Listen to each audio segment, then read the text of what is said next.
plus, mais si je le présente quand même, Christian Germain, donc, qui est professeur à Bordeaux Sciences Agro, qui a longtemps été mon homologue co-responsable de la spécialisation agrotique. Christian...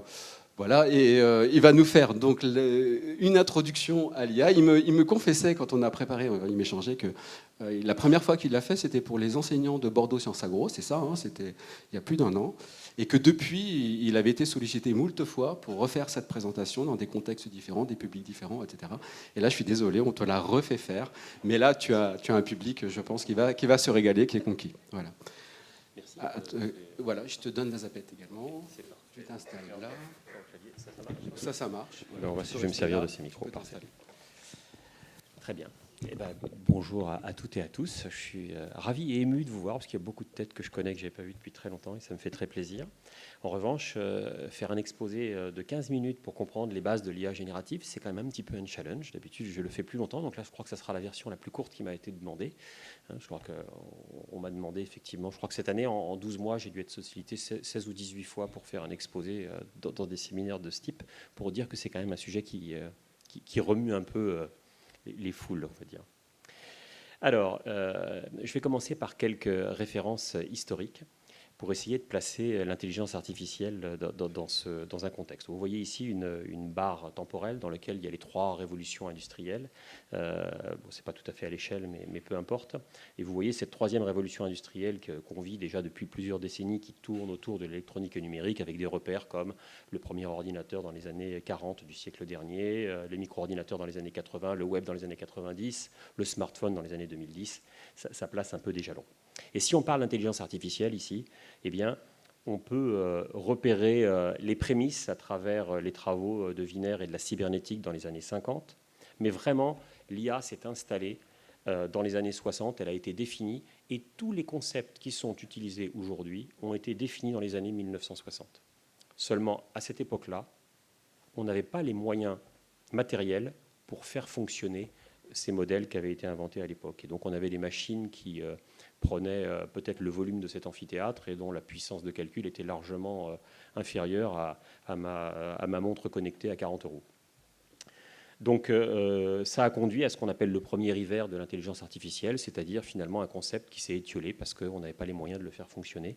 Et pendant des décennies, on n'a plus parlé beaucoup d'intelligence artificielle. On en a reparlé un petit peu dans les années 80-90 où on a essayé autre chose, les systèmes experts. Ça a assez bien fonctionné au début. L'idée était d'explicitement modéliser l'expertise dans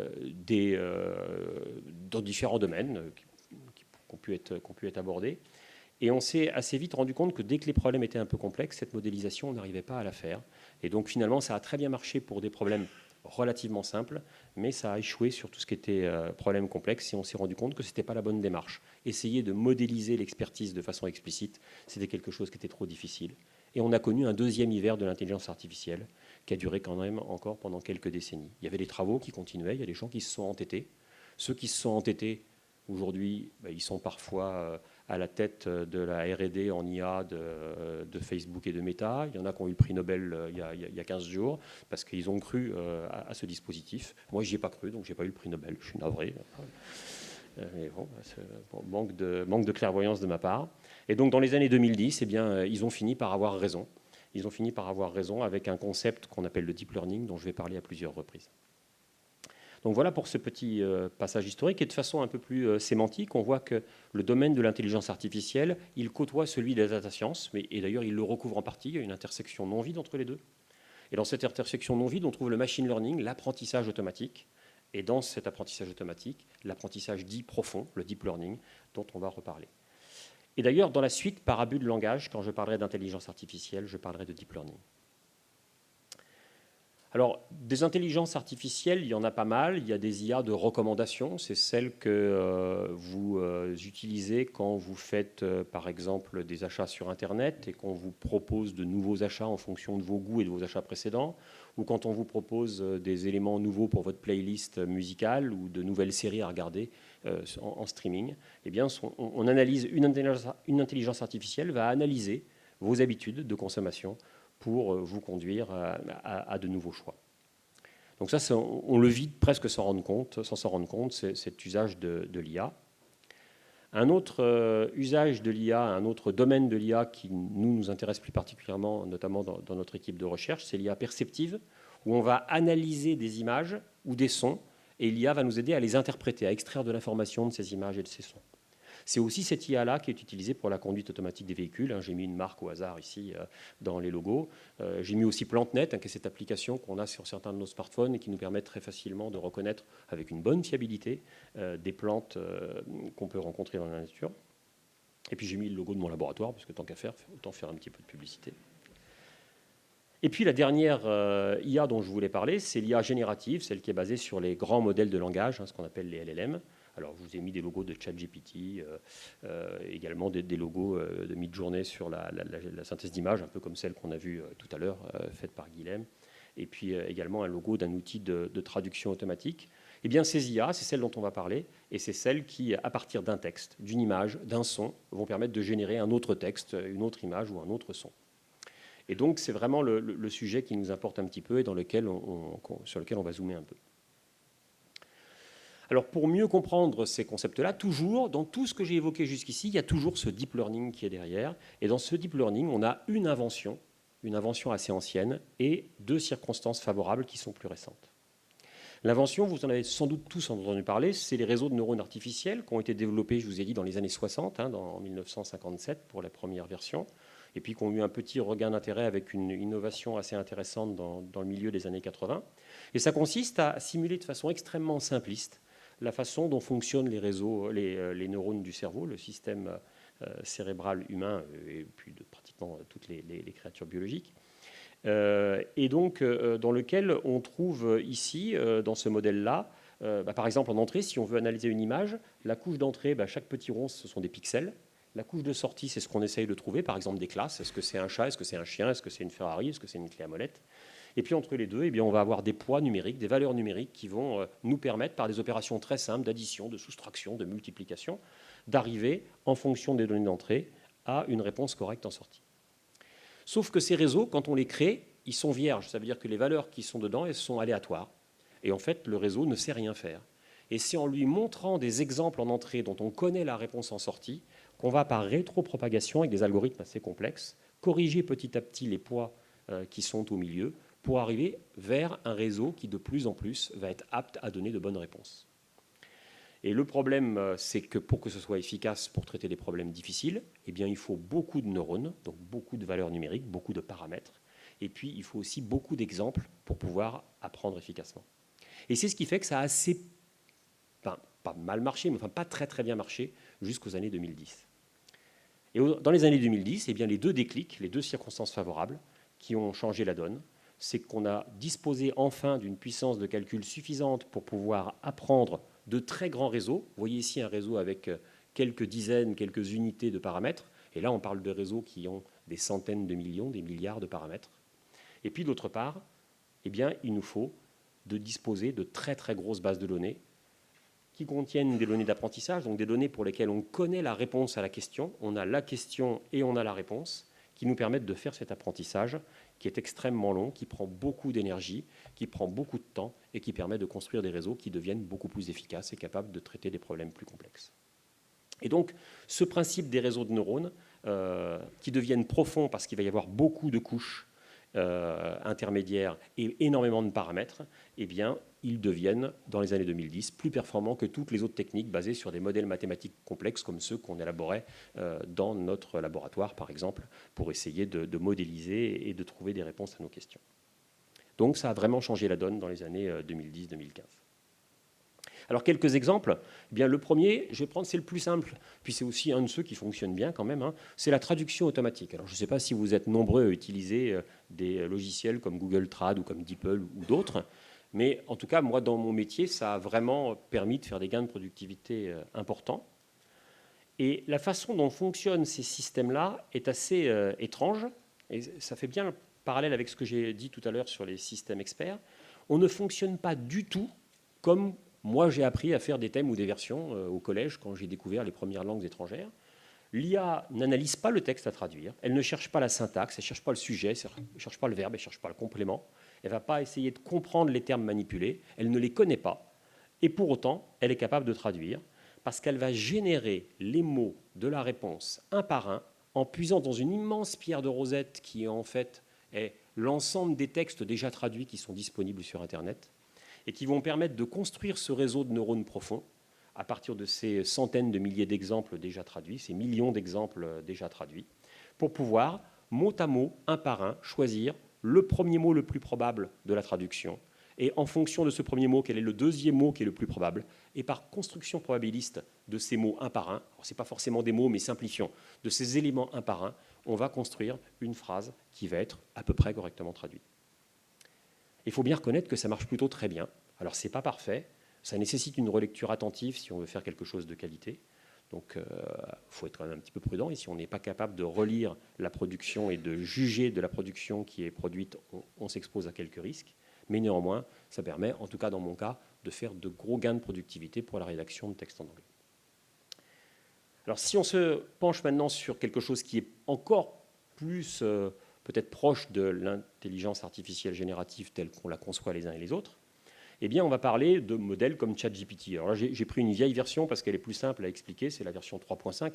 C'est une vieille version, déjà, ça date de l'année dernière, donc en termes d'intelligence artificielle, c'est évidemment 10 fois dépassé, mais au rythme où vont les choses. Alors là, on va avoir non pas un réseau, mais plusieurs réseaux qui vont coopérer. Un premier modèle qui va construire plusieurs réponses possibles par prédiction successive des mots de la réponse en fonction du contexte initial qui est la question, ou éventuellement de toutes les questions qui ont été posées auparavant, puisqu'on peut procéder de façon itérative et continuer à compléter nos questions au fur et à mesure que les réponses ne nous conviennent pas tout à fait. Et ça, ce premier modèle, il génère ces réponses.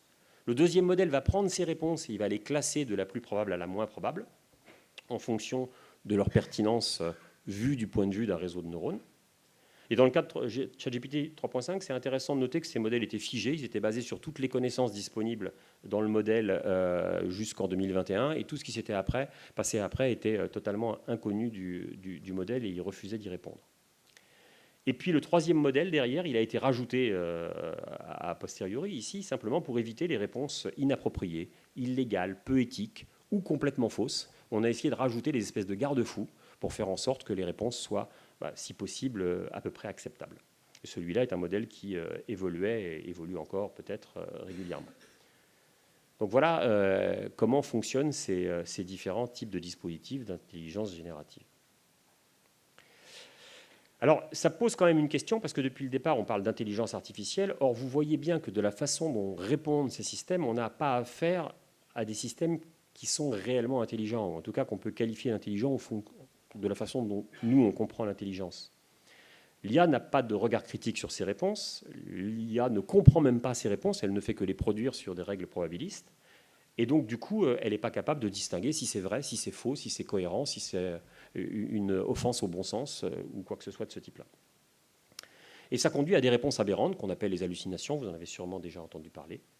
Par exemple, si vous posez cette petite question, je l'ai posée il y a quelques semaines, que peut-être que c'est résolu depuis, mais à Copilot, qui est l'IA de Microsoft, en demandant à Anne a 6 frères et 9 sœurs, combien de sœurs a le frère d'Anne, eh bien, on obtient une réponse erronée. Je vous laisserai le soin de vérifier par vous-même. Mais voilà, l'intelligence artificielle n'arrive pas à répondre à cette question-là et n'arrive même pas à se rendre compte que sa réponse est incorrecte et on ne peut pas lui faire corriger facilement. Donc ça pose quand même des questions sur le fait qu'on a besoin d'un regard critique sur la réponse parce qu'on ne peut pas l'attendre aujourd'hui de l'intelligence artificielle. Et si on n'a pas les aptitudes nécessaires pour exercer ce contrôle, eh bien on s'expose à un certain nombre de risques. Et puis les autres usages de l'IA générative, quand même, c'est l'usage professionnel. C'est-à-dire pour le moment, c'est pas. On a donné des exemples qui étaient un petit peu des exemples d'école. Mais peut-être le premier, il y aura d'autres exemples qui seront donnés par les orateurs qui suivent, mais un des premiers effets, un des premiers usages dans un contexte professionnel qu'on peut faire, c'est celui de la révolution bureautique, au sens où il y a déjà eu des révolutions bureautiques dans le passé. On s'est débarrassé des machines à écrire et on les a transformées par des traitements de texte, des tableurs et des choses comme ça. Et bien ici, on va avoir affaire également à une révolution bureautique qui... Les logiciels bureautiques, usuellement, sont utilisés plutôt pour mettre en forme des résultats. Et ici, on va avoir des systèmes qui vont produire des informations, qui vont produire des textes, qui vont vous aider à rédiger vos messages, à synthétiser vos résultats de recherche de navigateur, à créer des illustrations graphiques pour vos PowerPoint, à traduire vos traitements de texte, et ainsi de suite.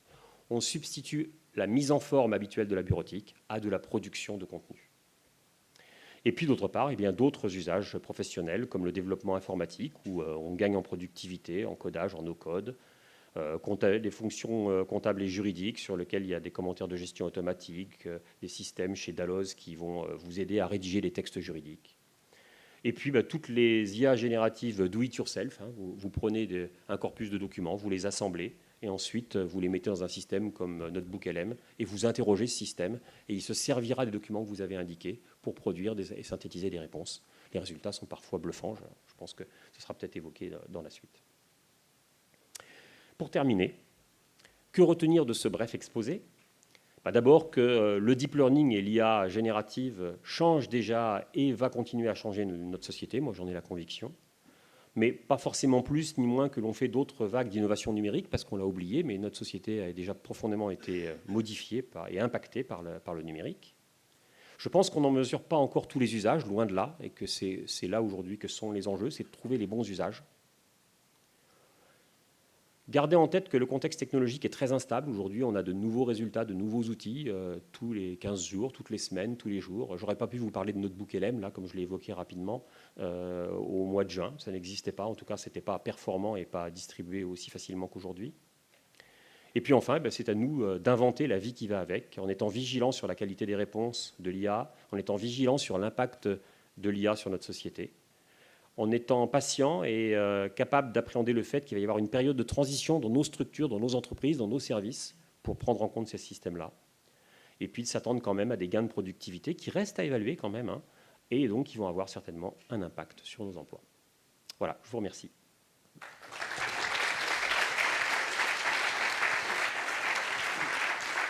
Super.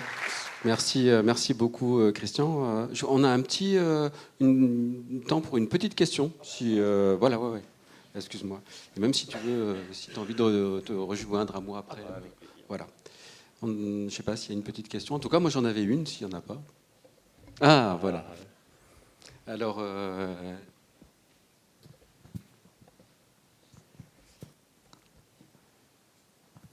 Merci. Frédéric Henry, ancien agrotique. Bonjour Frédéric. Rebonjour. J'ai semblant qu'on n'a pas déjeuné ensemble. J'ai une question, mais qui s'adresse presque plus au monde de la recherche et un peu en avant-garde, parce que je n'ai pas réussi à trouver la réponse. Est-ce qu'il existe aujourd'hui des synergies ou des domaines de recherche qui allient l'intelligence artificielle et l'ordinateur quantique ? Et est-ce que ces sujets-là peuvent être... Est-ce que l'intelligence artificielle peut être boostée par du quantique, ou on est complètement à côté du champ d'application et ça n'existe pas ? Alors moi, je n'ai pas vu de lien direct entre les deux, parce que les ordinateurs quantiques ont vraiment un domaine d'application qui est très très particulier et lié à des processus aléatoires un peu spécifiques. Il y en a peut-être, en tout cas moi je ne les ai pas identifiés, et j'ai l'impression qu'on est sur des domaines relativement distincts. Après, certainement quelqu'un va trouver le moyen de faire le pont entre les deux, mais aujourd'hui je n'ai pas vu passer non plus d'informations de cette nature-là. Alors après, c'est pas forcément à moi que ça va arriver le premier non plus, hein. Nous on est quand même sur des applications un peu agricoles, et on prend plutôt des produits qui sont sur l'étagère qu'on essaye d'améliorer, mais dans notre laboratoire on n'a pas beaucoup d'ordinateurs quantiques, hein, Lionel. On en manque. D'ailleurs, si quelqu'un peut... Il y a un appel aux dons. Merci Christian, merci Fred.